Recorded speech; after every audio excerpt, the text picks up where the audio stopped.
Jennifer, any advice to authors who are hoping to turn their books into movies? Yeah, I have actually quite a few thoughts on that. One of my main thoughts is that figuring out what is the appropriate way to tell your book into a story. So sometimes it's going to be more appropriate for film, and as mentioned, if your book is not like a pretty sweeping kind of tentpole sort of movie, you're going to have a hard time selling that to a major movie studio right now based on the types of material they're actually making. They're not really doing many mid-range films anymore. The flip side of that is if it could be made for a very good price, micro budget or low budget, then you're going to have probably some options for film.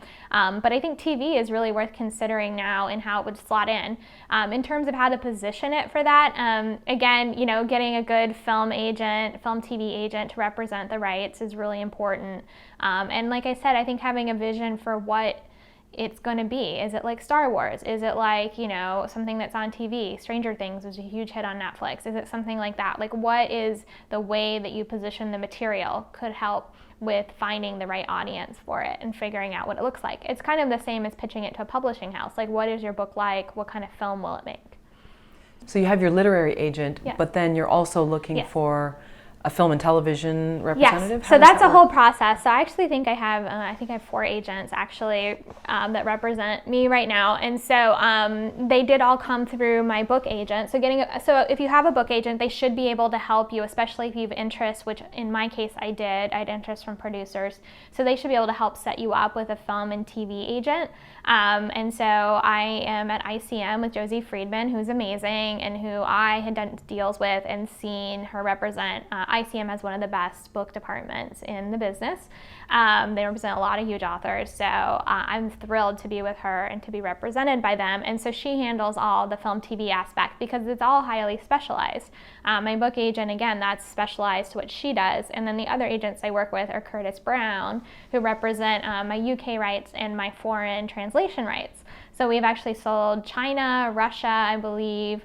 So they kind of handle that, and that's also highly specialized. So yes, getting set up with the right people. And I have some insider knowledge of Hollywood, but if you don't, it is a very tricky business in town to figure out, to know who's real, who's not, what's a good fit, what's not.